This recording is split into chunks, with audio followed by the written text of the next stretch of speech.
7 de maio de 2016. Em jogaço, Atlético Nacional bate Rosário Central nos acréscimos e enfrenta São Paulo na semifinal da Libertadores. Boca Juniors avança nos pênaltis contra o Nacional do Uruguai. Uma dúvida no ataque, Lucas Barrios ou Alexandro? E uma certeza, Dudu volta ao time do Palmeiras para sentar no banco de reservas. Corinthians tenta se reencontrar com as vitórias em semana de visita de dirigentes de uma torcida uniformizada aqui no CT Joaquim Grava. São Paulo quer usar o Campeonato Brasileiro para manter o embalo e chegar mais forte para enfrentar o Atlético Nacional no começo de julho pelas semifinais da Libertadores. No Santos, Lucas Lima treina normalmente. Ricardo Oliveira não vai a campo e é dúvida para confronto com o Coritiba. E ainda, os gols da quinta-feira na Copa do Brasil. E Marcelo Oliveira é o substituto de Aguirre no Galo. Olá, boa noite, chegou a sexta-feira. E mais 2 semifinalistas da Libertadores foram definidos ontem em jogos emocionantes. Em um duelo épico, o Atlético Nacional da Colômbia conseguiu a classificação sobre o Rosário Central nos instantes finais do jogo, depois de perder a partida de ida e sair atrás no placar na volta. E na Bomboneira, os gigantes Boca Juniors e Nacional do Uruguai mediram forças e o semifinalista só foi decidido na decisão por pênaltis. Boa noite, meu caro Alberto, Helena Júnior, Michele Janela, amigos do Gazeta Esportiva. Olha, ontem foi um jogo digno de registro. Esse Atlético Nacional e Rosário Central foi um jogo maravilhoso. Boca e Nacional foi mais na base da empolgação, da linda camisa do Boca, da história do Nacional, a bobagem do jogador do Boca que foi expulso e tal, por causa de tirar a camisa e tal. Mas Atlético Nacional e Rosário Central, um jogo histórico, um jogo maravilhoso. A única coisa a se lamentar, essa imbecilidade do árbitro uruguaio, que eu não sei se ele é mal intencionado ou um mero idiota, talvez as duas coisas. E o narrador da Fox, que me perdoe, eu estou esquecendo o nome dele, mas ele foi muito feliz na hora que ele disse assim: eu duvido que ele marcaria esse pênalti com o Pablo Escobar vivo. E realmente foi uma coisa estúpida. O rapaz cai em cima da bola e a bola esbarra na mão dele, ele dá pênalti, uma coisa idiota. E o Atlético Nacional, com uma categoria, com toque de bola extraordinário, foi buscar o resultado, saiu aos 50 minutos do segundo tempo, mas uma classificação justíssima, um futebol muito bem jogado, muito bonito. Meu caro Alberto, Helena, classificação bastante merecida, um jogo muito gostoso de te ver. É verdade. E um detalhe, né? Você vê que como cresceu, por exemplo, o futebol, tanto na Colômbia quanto no Equador, porque estão com os 2 times aí na fase semifinal.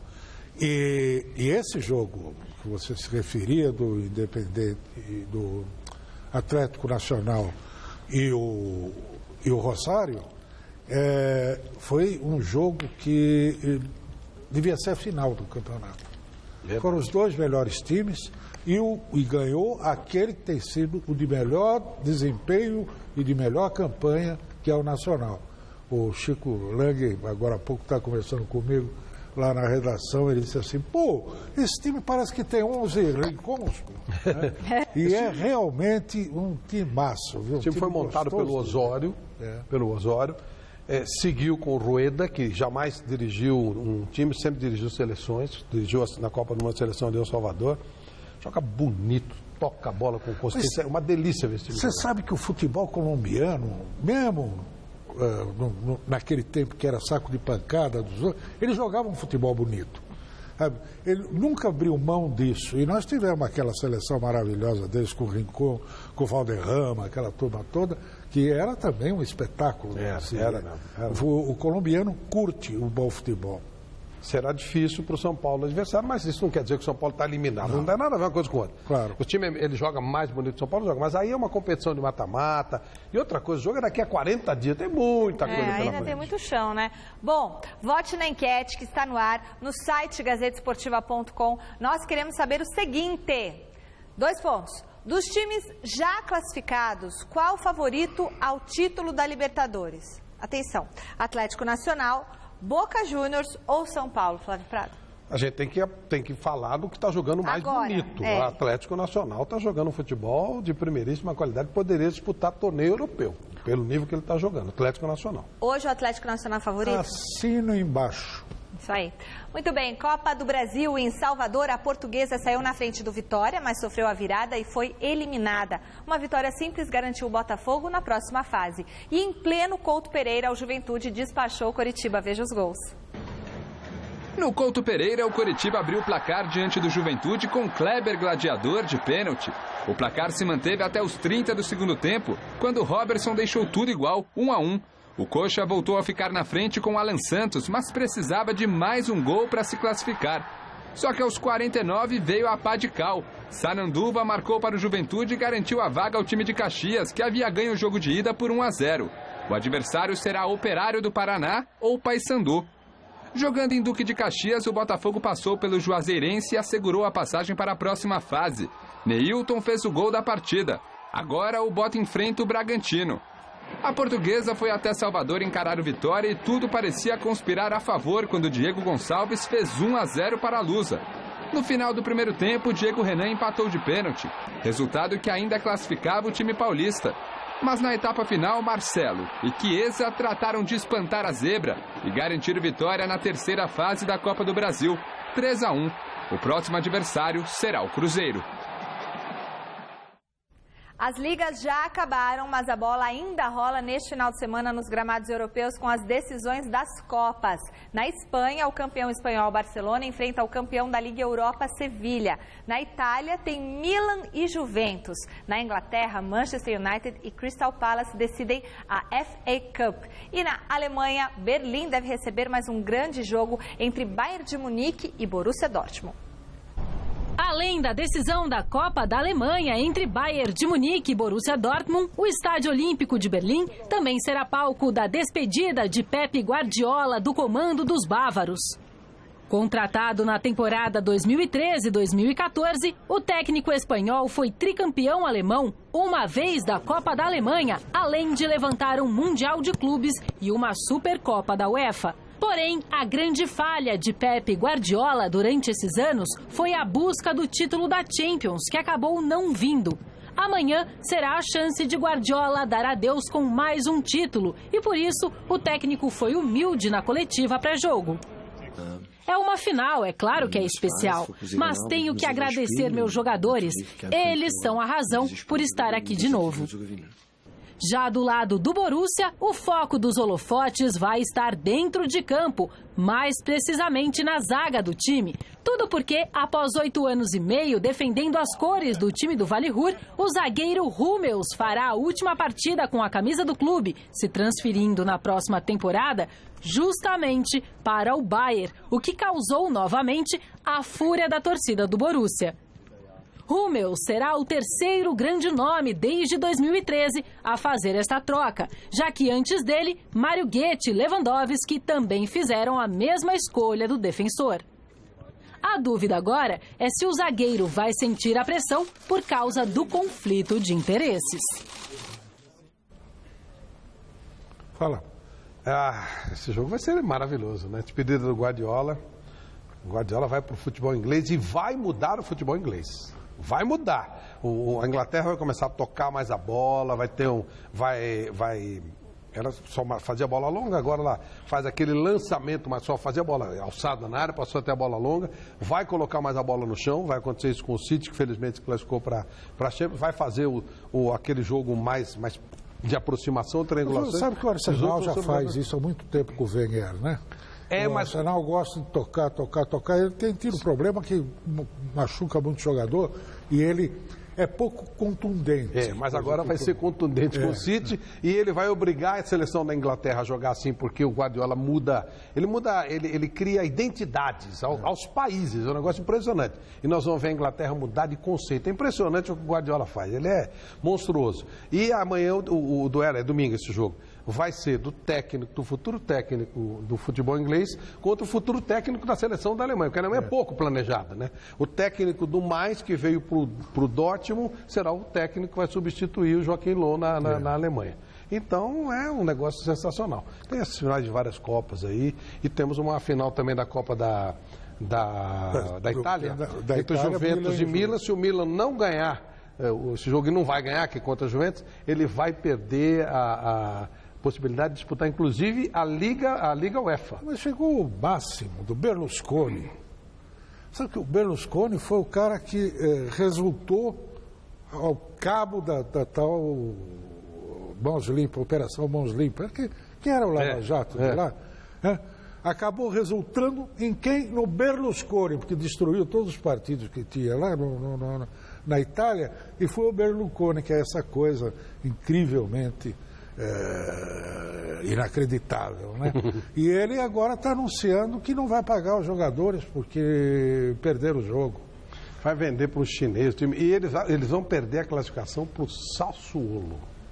Olha onde o Milan chegou, terrível. E olha, agora, tem um jogo, o principal, para mim, né, mais emblemático desses clássicos decisivos aí de Copas na Europa, o Barcelona e Sevilha. É lindo também, claro. Porque ali é o que deveria ser o campeão da Champions, né?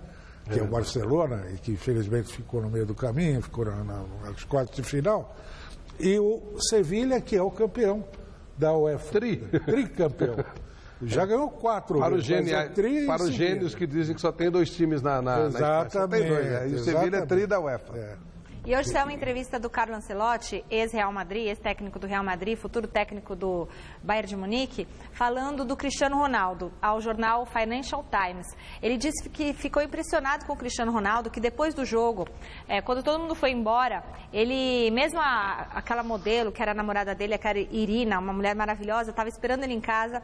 Ele ficava até às 3 da manhã, entrava naquelas banheiras de gelo e ficava fazendo aquele tratamento com gelo. É impressionante isso, né? A dedicação e o comprometimento que ele tem com o trabalho dele. O Carlo Ancelotti falou que ficou impressionado, que o Cristiano Ronaldo só quer uma coisa, ser o primeiro do mundo, que ninguém tem ideia de como ele é dedicado ao trabalho dele. É obsessivo. Você quer dizer que ele é um iceberg? São 2 coisas, né, Michele? Porque todo mundo fala que é sorte. Não, mas existem 2 maneiras. Você pode ter um super dom, e aí você tem Messi e Neymar, que são hiperdotados. Mas se não tomar cuidado também... E você tem aquele cara que ele não é tão superdotado, mas ele se dedica de uma maneira 99%. Absurda, que é o caso do Cristiano Ronaldo. Ele não tem a genialidade do Messi e nem do Neymar, mas ele é um mega. Então ele se mata, ele se aperfeiçoa, e é isso que você está citando. Aquilo lá de 99% de esforço e 1% de sorte, né? Estou falando sobre isso no meu blog, no site Gazeta Esportiva, tá bom? Domingão, 9 da noite, tem o quê? Mesa Redonda Futebol Debate. O Flávio Prado vai fazer a cobertura completa de mais uma rodada do Brasileirão. Estarão aqui conosco o ex-jogador e auxiliar técnico do São Paulo, Pintado, e o ex-jogador Marcos Assunção, que tem no currículo Seleção Brasileira, Palmeiras, Santos, entre outros gigantes do futebol mundial. Então, já marque aí na sua agenda, domingo, 9 da noite, Mesa Redonda Futebol Debate. Certo, Flávio? Legal, vamos ver o Pintado, né? Que agora está numa fase ótima. Legal rever o Pintado e o Marcos Assunção, 2 nomes queridos do nosso futebol. Muito bom. O assunto agora é o Campeonato Brasileiro da Série B. 3 partidas hoje e 5 amanhã completam a segunda rodada da competição. Vamos colocar a arte aqui, Boquinha, pai do Felipe e da Sofia? Muito bom. Daqui a pouquinho, às 7h15, o Atlético Goianiense recebe o Brasil de Pelotas no Serra Dourada. E aí, Goiás e Londrina jogam às 8h30 em Itumbiara. Às 9h30, na Arena Joinville, tem Joinville e Criciúma. Amanhã, 4 da tarde, acontecem os seguintes jogos. O Paysandu enfrenta o Oeste no Mangueirão.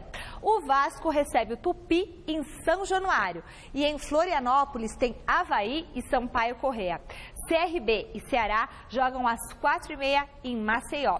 E no mesmo horário, o Paraná enfrenta o Bahia no Durival Brito, em Curitiba. Ô Michele, onde você disse Oeste, mas é Audax. Fernando Diniz. Já é Audax? Já é Audax. Já está a turma toda lá? Já está a turma toda lá, quer dizer, os que sobraram, né? Muita gente foi negociada e tal. Mas já é Fernando Diniz, já é a comissão técnica do Audax, já vai um monte de jogador para lá, já vai aquele esquema lindo. Então o pessoal lá de Belém... Por que não foi o nome de OX Audax? Oeste Audax? Porque o Audax continua, o Audax vai jogar a Série D. Ah, entendi. Então, e o Oeste é de Barueri. Então, Fernando Diniz, o pessoal de Belém que quiser ver o Audax, que viu pela televisão... O Audax continua, mas sem o outro Audax? Não, o Audax vai continuar a Série D e lá. Com o pessoal que subiu, né? O pessoal da comissão, que era da auxiliar do Sub-20 e tal, eles vão disputar a Série D com o nome do Audax. O Oeste é o pessoal do Audax, que foi para Barueri, e com toda a comissão, com a mesma gestão e tal, Fernando Diniz, toda aquela comissão técnica que estudou o Paulista, com alguns jogadores de lá, boa parte deles, e vão disputar a Série B e subir. Muito bom.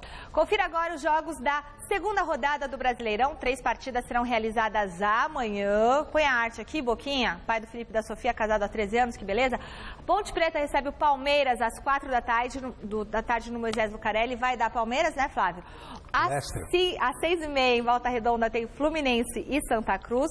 Aí às 9 da noite no Mineirão, o Cruzeiro encara o Figueirense. No domingo, às 11 horas, o Alberto Helena Júnior gosta desse horário, jogam Santos e Coritiba na Vila Belmiro e Atlético Paranaense e Atlético Mineiro na Arena da Baixada. Às 4 da tarde, aí eu que gosto desse horário, acontecem 4 partidas. Em Salvador tem Vitória e Corinthians, o São Paulo enfrenta o Internacional no Morumbi, em Porto Alegre o Grêmio encara o Flamengo e em Chapecó, a Chapecoense recebe o América Mineiro. Fechando a rodada, Sport e Botafogo jogam às 6h30 na Ilha do Retiro. O Atlético Mineiro anunciou hoje o substituto de Diego Aguirre no comando do time. Marcelo Oliveira, ex-Palmeiras, Cruzeiro e Coritiba, foi confirmado pelo presidente Daniel Nepomuceno através do Twitter. Apesar de ter sido bicampeão brasileiro com o rival Cruzeiro, o novo treinador do Galo tem história no clube, porque quando ele foi jogador, foi formado nas categorias de base do Atlético e defendeu o time principal de 1970 a 79 e novamente em 83. Ele também já treinou os times juvenis do Galo e foi técnico interino do profissional em diversas ocasiões. É um bom nome para o Atlético, meninos? Bom nome, ótimo nome. Ele já tinha sido sondado pelo Cruzeiro, mas como terceira opção, não topou. Tinha uma ideia de ir para o futebol árabe, a coisa não fechou como ele queria e, de repente, ele pode levar até um ex-auxiliar técnico do São Paulo para lá. Oh, Milton Cruz? Sim, é bem possível, eles são compadres, né? Legal, né? Porque o Milton Cruz se dá bem com todo mundo, né? Ele com é muito amigo, não, mas ele é compadre do Marcelo Oliveira. Tem o Tico, que é o auxiliar técnico direto dele lá, mas é bem possível que o Milton Cruz só compõe a comissão técnica. Compadre é o quê? Ele é casado com... Ele é padrinho de algum. O Marcelo é padrinho de um dos filhos do Milton. Então pronto, vai pra lá, Pode ser, bem Milton, possível. tá Tomara que role isso aí, que é legal, é bacana. Tudo na família. Domingo, além de mesa redonda, tem Grêmio e Flamengo em Porto Alegre. Os dois gigantes vivem momentos conturbados com um problema em comum. Os ataques vêm deixando a desejar. No tricolor, o atacante Miller Bolanhos falou sobre o assunto. 3 partidos que não podemos marcar gol. Tem 3 partidas que não marcamos gol, mas o importante é que criamos situações. Não foram finalizadas, mas trabalhamos para fazer o melhor. Domingo vai ser uma partida importante. Espero fazer gol e ajudar a equipe. Muito importante para todos nós e esperemos marcar no personal e ajudar a equipe. Começamos bem o brasileiro, como a gente esperava, com uma vitória dentro de casa. É um campeonato que às vezes é mais difícil de se jogar, porque tem maior número de time grandes, mas os jogos são mais disputados, mais abertos, né? Você não tem mais aquela de só você propor o jogo e o outro time se defender. Copa do Brasil é uma competição que a gente apostava muito, né? E fomos eliminados precocemente. Por mais que a situação não esteja como a gente quer, os jogadores, a comissão técnica, o pessoal do futebol que é profissional, a gente tem que saber analisar tudo que a gente tem feito até agora, né? Colocar numa balança e tirar as coisas positivas e trabalhar em cima das coisas que a gente está fazendo de errado, né? Só que não tem muito tempo de espera, né? Domingo já tem um jogo importante e a gente tem que reagir. Muito bem, Rogerinho, é o seguinte, só quero mandar um abraço pro pessoal do Clube Atlético Indiano na Zona Sul, que está assistindo o Gazeta Esportiva. O clube fez aniversário esse mês, valeu pela audiência. E um beijo para nossa secretária, Jalce Cristina, que faz aniversário domingão, dia 22 de maio. Beijo, Jalce, ela que entrega os presentes para os nossos telespectadores do Mesa Redonda. O nosso contato agora é com ele, o repórter solteiro mais cobiçado da nossa redação, Adriano Dolfi, que está neste momento no CT Joaquim Grava, acompanhando a preparação do Timão, que domingo enfrenta o Vitória em Salvador. Boa noite, Adriano. Boa noite a você, a Michele, ao Flávio, ao Alberto Helena, a todos sintonizados na audiência aqui do Gazeta Esportiva.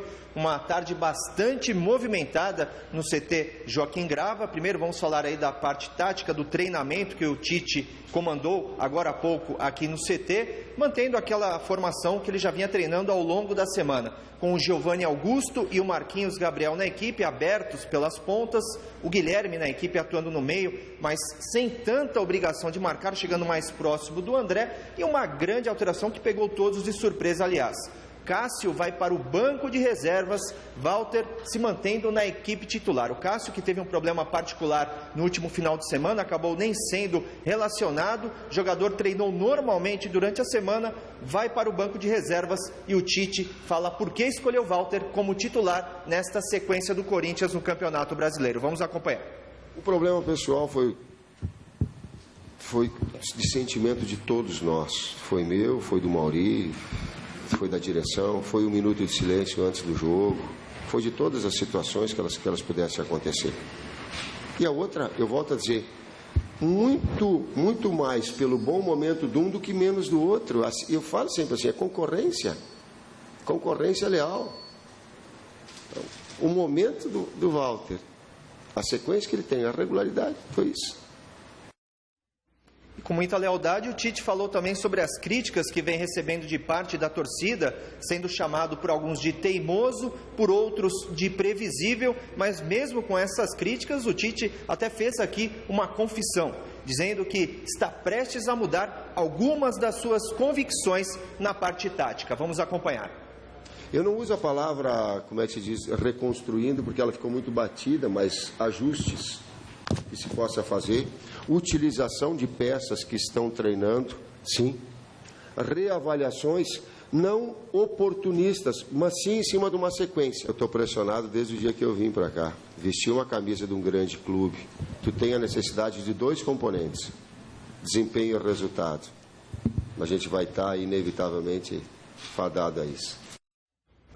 E o assunto mais importante dessa semana aqui no CT Joaquim Grava foi, claro, a reunião de dirigentes da principal torcida uniformizada do clube, com alguns jogadores do elenco, entre eles o meia Elias, o goleiro Cássio, reunião que aconteceu antes do treinamento desta quinta-feira aqui no CT Joaquim Grava, ou seja, no local de trabalho dos atletas. O Tite realmente estava constrangido, estava chateado, não quis responder essa pergunta, até pediu desculpas depois aos jornalistas em uma reunião informal, mas ele comentou rapidamente o assunto, lembrando, claro, que esses episódios têm sido recorrentes por aqui. No ano passado, após a eliminação para o Guarani do Paraguai, isso ocorreu de uma forma com mais pressão. Nesse momento, menos pressão por parte desses torcedores, mas fato é que esse acontecimento deixou o técnico Tite visivelmente constrangido. Vamos acompanhar.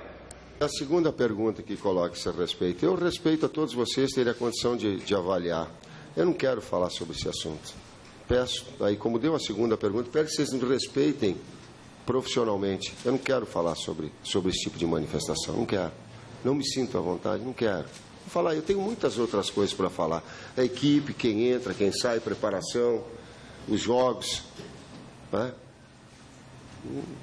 Não convém, não é da minha alçada, não quero. Não me sinto confortável, não quero. Está aí o Tite falando sobre esse assunto, visivelmente constrangido com essa reunião que aconteceu aqui dentro do local de trabalho da comissão técnica e dos jogadores. Últimas informações por aqui, Bruno Paulo está contratado pelo Corinthians, o jogador vai realizar todo o tratamento médico às custas do clube. Não tem data ainda para uma apresentação oficial. E neste domingo, partida contra o Vitória em Salvador, as despedidas aí pelo menos por 9 rodadas de Elias, que vai servir a seleção brasileira na Copa América, e também do Balbuena, que estará com a seleção paraguaia. Tarde movimentada aqui, viu, Michele? Você percebeu que não faltaram informações e agito também no CT Joaquim Grava. Boa noite para você. Boa noite, Adriano Dolfi. Muito obrigada por todas as informações. E agora, hein? Como é que fica a situação, Alberto Helena Júnior? O Cássio fora do gol corintiano. Não é estranho ele não estar lá na meta? Acontece o seguinte, o Cássio teve esse problema particular, a avó que morreu e tal, ele foi para lá, voltou. Obviamente está, vamos dizer assim, abatido, né? E o Walter, gente, é um belíssimo goleiro. Então. Eu gosto demais dele. E acho que está no momento dele começar a disputar a posição para valer com o Cássio. E eu acho que foi isso que quis dizer o Tite nessa entrevista. Quanto a essa coisa da torcida, né, ficar pegando no pé dos jogadores, da comissão técnica, isso eu deixo por conta do Flavinho falar, porque ele gosta de tratar desse assunto, viu? Agora, com relação à expectativa de uma mudança na forma de jogar do Corinthians, eu acho muito, muito interessante, porque o Tite dispõe agora de um grupo de jogadores que lhe permite fazer alterações do ponto de vista, vamos dizer assim, tanto esquemático quanto tático. Ele, por exemplo, ele pode aproveitar que o Elias vai para a seleção e esquecer um pouco essa mania dos 2 volantes, deixar um volante apenas, ou o Bruno Henrique, ou o Maicon, que eu acho tecnicamente mais preparado, e aí encher o time ali de meia. Essa é coisa que o Guardiola costuma fazer. Podia fazer aí também, botar o time para tocar a bola e não envolver o adversário e tal. E não, porque esse sistema que joga 4 jogadores do meio de campo, o que ocorre com 2 volantes? Os meias, que são os caras mais criativos do time, jogam aberto, como ponta. E quem vai armar o jogo são os 2 volantes, os menos criativos dos 4. Então, contra a dificuldade mesmo, para criar a situação de gol, para envolver o adversário. Isso é uma coisa que os técnicos brasileiros precisam enfiar na cabeça. Aproxima um pouco mais a defesa, o meio de campo, faz o meio de campo com mais meias e menos volantes, entende? Jogador que tem habilidade, inteligência, visão de jogo, descortino, e bota esses caras para jogar. Se ele tem lá o Marlone, tem o Marquinhos, tem o Giovanni Augusto, o Guilherme, o Rodriguinho, tem um monte lá para fazer essa brincadeira.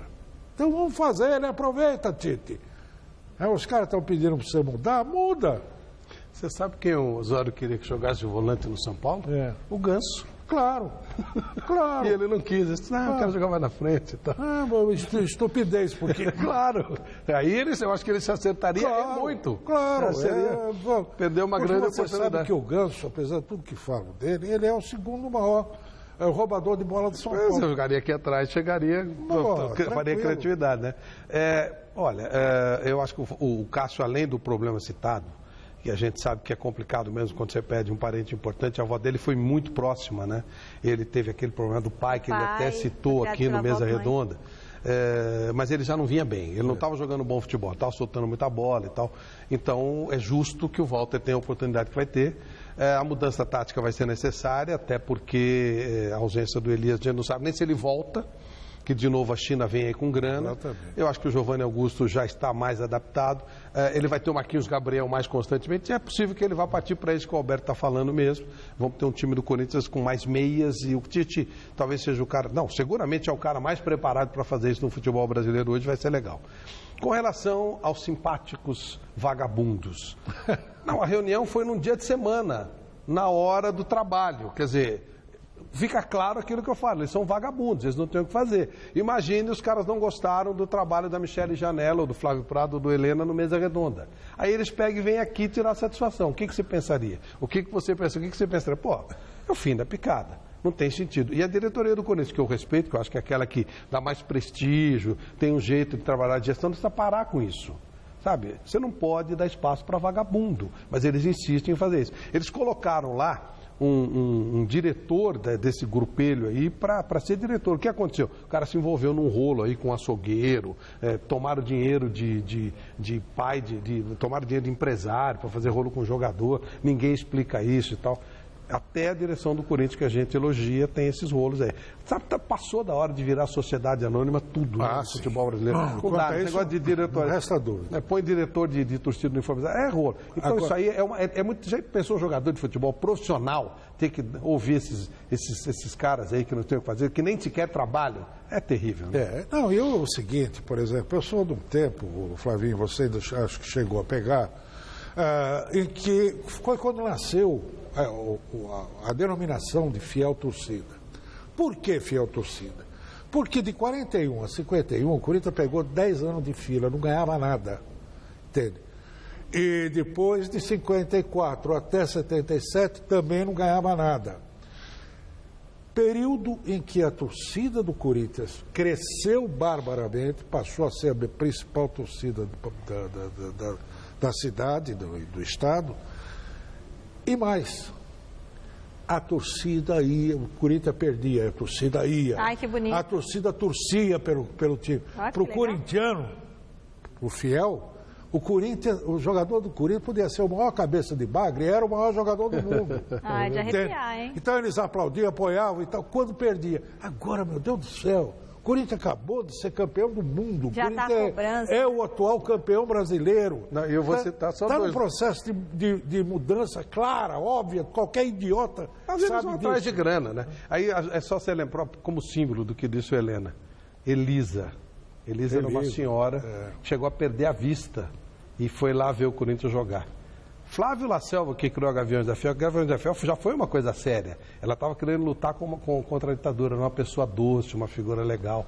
E agora virou esse bando de vagabundos aí. Bom, amanhã o Palmeiras enfrenta a Ponte Preta e o técnico Cuca tem dúvidas para escalar o ataque do Verdão. A boa notícia fica por conta do retorno de uma peça importante no elenco. Veja na reportagem de Alexandre Silvestre. Fernando Praz está recuperado das dores nas costas. Ótimo!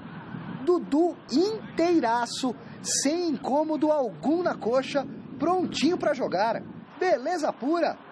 Colete na mão, perseguido em campo, caçado, baixinho atrevido, treina bem pra caramba no rachão. 2 gols durante o recreativo de hoje. No sábado será certamente reserva contra a Macaca. Hoje ele volta a ser uma boa opção para a gente e buscar o lugar dele de titularidade no time, né? Ele tem que fazer, agora nas entradas dele durante os jogos, mostrar a condição dele de ser um titular. E quem está titular, se tentar ao máximo, se manter como titular. Dudu briga com Roger Guedes e com Cleiton Xavier. Cuca pode usá-lo no meio ou na ponta, assim que ele estiver voando. O Dudu é um jogador que tem 45 dias que não faz um jogo, então é precipitado você pensar no jogador já desde o início, até porque ele não fez nenhuma parte de nenhum jogo. Então a gente vai com calma, se o Barros não puder jogar, joga o Alexandre. Aí está a dúvida do treinador. Lucas Barrios se machucou ontem, faz tratamento. Se não der para enfrentar a Ponte Preta amanhã em Campinas, Alexandro será escalado. Mas num futuro próximo, o ataque do Palmeiras pode ser bem diferente, sem essa história de centroavantão à moda antiga. Isso tudo posto em prática no treinamento antes e sentindo uma confiança levada para o jogo. Imagino sim. Opções táticas do Palmeiras, que iniciou arrasando no Campeonato Brasileiro. Goleada sobre o Atlético Paranaense. Muitos elogios e favoritismo da porta para fora. Isso são vocês que criam, né? A gente pensa bem diferente. No futebol você tem que estar provando todo o jogo. Amanhã, se você não jogar bem, vocês vão dizer, será que foi só aquela partida? Então, é um time jovem, mas ele tem que aprender a ter um padrão de jogo. É tentar jogar sempre no mais alto nível possível, né? Tudo bem que o senhor Cuca foi quem prometeu o título, mas exibido e metido, por enquanto, nesse Verdão, só o periquito que enfeita a academia. Fala, garoto. Você que manda aí. Não, é que é engraçado, né? O Dudu estava sem jogar não sei quanto tempo, volta. Fernando Praz ficou bom. O Barrios tá sem jogar, mas teve um probleminha, mas parece que está relacionado. Mas o Palmeiras entra como favorito. O Palmeiras fez uma partida muito bonita na estreia. Foi o melhor de todos na primeira rodada, né, Helena? Foi. Eu acho que o Palmeiras tem condição de, esse ano, já disse aqui, repito, de ser um figurante no campeonato, não ser mais ser um protagonista, não ser mais, né? Eu também acho um figurante, né?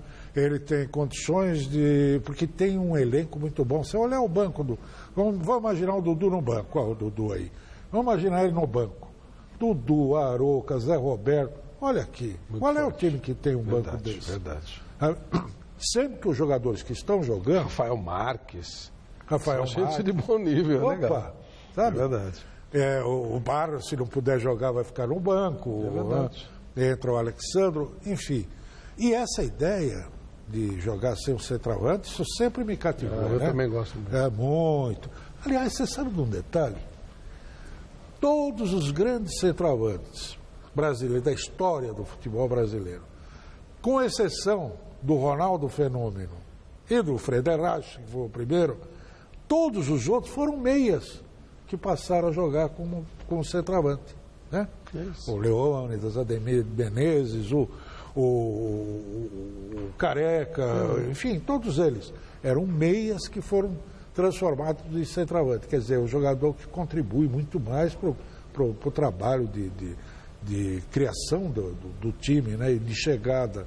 Eu gosto muito disso e acho que o Cuca também gosta. O Cuca era mais ou menos assim que jogava também, né? É verdade. E a Ponte entra humilde, só para tentar não cair e tal, fazer uma campanha humilde. Assim, vai tentar escapar do rebaixamento, mais ou menos como pensava o Leicester quando começou o campeonato inglês passado. Tá confiante na Ponte, então, Flávio Prado. Única equipe brasileira na Libertadores, o São Paulo quer aproveitar o alto astral para enfrentar o Internacional domingo no Morumbi. E quem sabe conquistar a segunda vitória no Brasileirão. O repórter Fernando Gavini esteve no CT da Barra Funda acompanhando a sexta-feira do Tricolor. Entrevistado do dia no São Paulo, o lateral Bruno resumiu em uma frase o sentimento atual no Tricolor. A gente resgatou o São Paulo que o torcedor quer ver. Mas este resgate não foi fácil de acontecer, até por conta do péssimo começo de temporada do São Paulo, que transformou um time completamente desacreditado em semifinalista da Libertadores. É o espírito da Libertadores, é o espírito do grupo, a confiança ajuda muito. Então, esse grupo é muito ciente do que a gente tem que fazer, não pode se acomodar nunca, porque a gente sabe que no começo do ano foi complicado e para buscar esse espírito não é fácil, é no dia a dia, é nos jogos, é na confiança, então a gente tem que crescer cada vez mais. Foram os dois momentos da virada, que deram maturidade ao São Paulo para deixar para trás o mau momento e embalar na temporada. Eu tenho na minha memória vários jogos, vários momentos, desde a nossa eliminação no Paulistão e desde a classificação heróica, vou dizer, quanto na Bolívia, contra os Strongers, que foi uma coisa que todo mundo se abraçava, todo mundo emocionado e a gente batendo no peito que a gente tem que acreditar. Com a mudança de espírito, o São Paulo trouxe consigo a torcida. Nos últimos 3 jogos em casa pela Libertadores, mais de 50 mil pessoas encheram o Morumbi. Na chegada de Belo Horizonte ontem, o saguão do aeroporto estava lotado de torcedores, que comemoravam a classificação em cima do Atlético Mineiro. O desafio por uma vaga na final será o Atlético Nacional da Colômbia, dono da melhor campanha da Libertadores até agora, mas que conseguiu a classificação de forma dramática na noite desta quinta-feira. ao vencer o Rosário Central por 3-1, com um gol marcado nos acréscimos da partida. É um time muito perigoso, é um time muito rápido, acredito que todos, não só eu, mas todos viram esse jogo. O time deles veio para cima, na base do sufoco, a gente passou isso lá contra o Atlético. Então é estudar, mas agora é já pensar no brasileiro para que a gente possa sim pegar cada jogo confiança para chegar bem na Libertadores. Mas agora a Libertadores terá uma pausa por causa da Copa América. Até o primeiro duelo contra o Atlético Nacional, o São Paulo vai disputar 12 jogos pelo Campeonato Brasileiro. O objetivo é, neste período, não perder o pique, para o time chegar ainda mais forte para brigar por uma vaga na final. A gente conquistou um grande resultado, mas agora a gente tem que já pensar no brasileiro para que a gente possa fazer muitos pontos para a gente brigar. Virar essa chavezinha e já focar domingo contra o Inter e assim até chegar ao próximo jogo da Libertadores. É provável que o São Paulo não tenha o time completo no jogo de domingo. É uma pena porque o time está embalado, né? Está vivendo um momento legal. Eu vi Inter e Chapecoense no domingo passado e o Inter ficou devendo. Foi bem envolvido pelo Chapecoense, quase perdeu. O jogo foi no Beira-Rio, mas é um bom time também, o Internacional, então precisa de recuperação. De qualquer forma, é o melhor momento do São Paulo no ano, né, Helena? Ah, sem dúvida. Aliás, o São Paulo é o seguinte, a gente tem a mania de esculhambar muitos times também. O São Paulo não é tão ruim assim, como se dizia, e não era. Tanto é que, bem ou mal, ele se classificou em quarto lugar no Campeonato Brasileiro. Tem jogadores de nível, Ganso, Michel Bastos, enfim. E o que aconteceu de novo nesse time foi a presença do Maicon. Porque o grande problema que o São Paulo tinha, o maior problema que o São Paulo tinha, era na defesa. Eu trouxe o Lugano não dá mais. Não é mais, passou a época. O Lucão a torcida pegou no pé, começou a falhar. O Rodrigo Caio não é essa maravilha toda que dizem, mas se ele tiver um apoio de um zagueiro mais experiente e mais duro na marcação, ele vai subir também, ele cresce. Então, o São Paulo cresceu à medida em que o Michael entrou no time e deu uma roubada naquela defesa. Isso aí permitiu que o time ficasse mais seguro, mais confiante e começar a jogar bola. E, na verdade, o São Paulo até agora só fez uma grande partida. Fez uma boa partida contra o River, mas uma partida excepcional foi contra o Toluca foi aqui. Mesmo. Aquela partida foi muito boa. O resto, São Paulo foi tropeçando, foi chegando na bacia das almas. Não é? Calma, gente. Mas também não é para desfazer do time da maneira como vinha sendo feito antes. O time tem recurso, não tem muito elenco, não tem muito reserva. Não tem, esse é um outro problema que o São Paulo tem. Mas o time, quando conseguir montar o time inteiro, vai dar samba. E, pelo amor de Deus, tem que usar esse Lucas Fernandes, gente. Esse menino é um espetáculo de jogador. Você vai ver, ele vai se transformar num grande jogador. Aí precisa jogar. E ele, ao lado, ele destro, o Ganso canhoto ali, na armação do time, baba. Eu preciso ver como é que o São Paulo tem esse problema de administrar. Baba de moça, viu? Tem que administrar essa história do Michael com o Porto, né? E a própria, o Caleri, se o São Paulo chegar até a final, o Caleri seguramente fica. Já o Michael ainda precisa ser acertado. O São Paulo está acertando o Ítalo, né? Sim. O São Paulo deve anunciar em breve um reforço para o ataque. Esta é a notícia destaque do site gazetesportiva.com. O tricolor encaminhou hoje, sexta-feira, a contratação do atacante Ítalo, vice-campeão estadual pelo Grêmio Osasco Audax. Ele deve chegar por empréstimo até o final do ano com a opção de estender o vínculo, né? Os exames médicos e detalhes burocráticos separam o jogador do anúncio oficial. O Ítalo foi autor de 2 gols na goleada sofrida pelo São Paulo nas quartas de final do Campeonato Paulista, quando o tricolor perdeu de 4-1 para o Audax e foi eliminado. Caso o negócio seja oficializado, ele deve ser inscrito para disputar a semifinal da Copa Libertadores. Entre lá no site Gazeta Esportiva e confira essa notícia completa e várias outras notícias completinhas. Muito bem. No Santos, a expectativa gira em torno do retorno de Lucas Lima e do atacante Ricardo Oliveira, que ainda não tiveram a presença confirmada para o jogo contra o Coritiba. Veja na reportagem de Vinícius Rodrigues. Amigos ligados no Gazeta Esportiva, treino aqui no CT Rei Pelé. O Santos se prepara para a segunda rodada do Brasileirão 2016. Domingo, 11 horas da manhã, na Vila Belmiro, tem Santos contra Coritiba. O Peixe perdeu na estreia, já o Coxa venceu. O técnico Dorival Júnior tem duas dúvidas para a partida: o meio-campista Lucas Lima e o atacante Ricardo Oliveira. O meia treinou ontem, está aqui no gramado fazendo seu treinamento normalmente, porém o atacante, o camisa 9 e artilheiro do Santos, não apareceu para atividades e é muito pouco provável que dispute a partida do domingo.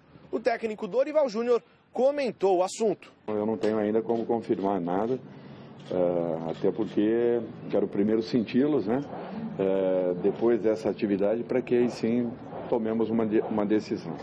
O Coritiba, adversário do Santos no jogo de domingo, foi eliminado da Copa do Brasil no meio desta semana. Nada que mude a percepção de Dorival Júnior sobre a partida. Coritiba pode ter tido a eliminação no meio da semana, mas teve um belo resultado inicial. E isso aí também passa uma confiança um pouco maior a todo o grupo. É natural que tenhamos aí um jogo, como sempre, complicado, como sempre difícil, mas o Santos tem por obrigação de poder jogar bem acima daquilo que produziu no sábado passado, na abertura da competição, melhorando as possibilidades reais de encontrarmos aí novamente o futebol que a equipe pode jogar. 3 dos jogadores do Santos disputarão a Copa América pela seleção brasileira. E domingo será a última chance de vê-los atuando antes da apresentação ao selecionado nacional que disputa a Copa América nos Estados Unidos. O técnico Dorival Júnior comentou o assunto. Responsabilidade nós sempre teremos de jogarmos o nosso melhor. O resultado ele vai acontecer em consequência do bom trabalho. Mas temos que ter consciência que estaremos enfrentando um grande adversário e todo cuidado será pouco num momento como esse. Agora, para finalizar, uma notícia sobre reforços. Jonathan Copete, atacante colombiano, era dado como certo aqui no Santos. Contudo, o time do Atlético Nacional, a equipe do atacante, se classificou à semifinal da competição continental e agora a negociação deu uma esfriada. Talvez volte a se resolver positivamente após o término da Libertadores da América. Com as informações aqui do CT Rei Pelé em Santos, Vinícius Rodrigues para o Gazeta Esportiva. Pois é, o Ricardo Oliveira provavelmente não vai jogar essa partida. O Lucas Lima deve jogar, mas depois vão para a seleção e aí o Santos fica sem ver. Junto com o Gabigol. Isso aí não tem jeito. Isso aí é muito complicado. Não dá para acreditar, viu? É vergonhoso, né? É vergonhoso, é estupidez elevada ao cúmulo. Os caras não conseguem tratar o futebol de maneira profissional, inteligente, racional. Né? Falta de respeito com os clubes. Tudo. Porque o clube é a base de tudo. Claro. Né? Mas o clube não defende seus interesses. O clube não defende seus interesses. Esses cartolas estão lá preocupados em manter essas pessoas que estão lá na CBF, eles mantêm. É verdade. Por isso que a gente defende o profissionalismo. Se fosse uma franquia, o cara ia brigar pela franquia. Como o clube não é deles, eles não se importam, porque realmente não tem o menor sentido uma coisa dessa. Eles ficam babando ovo para dirigente de CBF e acontece isso. É vergonhoso mesmo, não pode. O Santos será seriamente prejudicado mesmo. E o problema do Santos é o seguinte, ele não tem reservas à altura. Os reservas vão para o Sub-20. Vão para o Sub-20. Para a Olimpíada. Exatamente. Por quê? Porque o Santos é um grande formador de jogadores. Então pague por isso. Quem vai ser competente? Paga por isso. Agora tem que pagar também pelo Damião, né? Que esse negócio... Foi uma das coisas mais estranhas, para não dizer vergonhosas. Espero que o Santos vá para cima de quem fez esse negócio, seriamente. Claro. Porque é uma coisa que estava na cara, que estava mal feita, que estava errada, que era estranha, e fizeram, e que vá para cima, né? Porque, agora o Santos não quer pagar, é isso? E o Leandro Damião quer o dinheiro dele. Mas também é muito dinheiro. O presidente do Santos assinou, e era um negócio que estava na cara, que era um negócio estranho, que era um negócio lesivo ao clube. Só que o presidente da época assinou. E, portanto, o Santos agora tem que se responder por isso. Não pode pedir uma revisão desse contrato na justiça, gente? É o que estão tentando fazer, porque é muito dinheiro. Resultado final da enquete de hoje do site gazetesportiva.com. Dos classificados, o favorito ao título da Libertadores é o Atlético Nacional, com 41% dos votos. Não, é o São Paulo. O programa de hoje termina aqui. Domingo, a partir das 9 da noite, tem Mesa Redonda Futebol Debate imperdível. Fique agora com as notícias do Jornal da Gazeta. Uma boa noite para vocês, meninos. Um abraço, até domingo. Às vezes esqueço que estou aqui na terra, de tanto pensar no céu.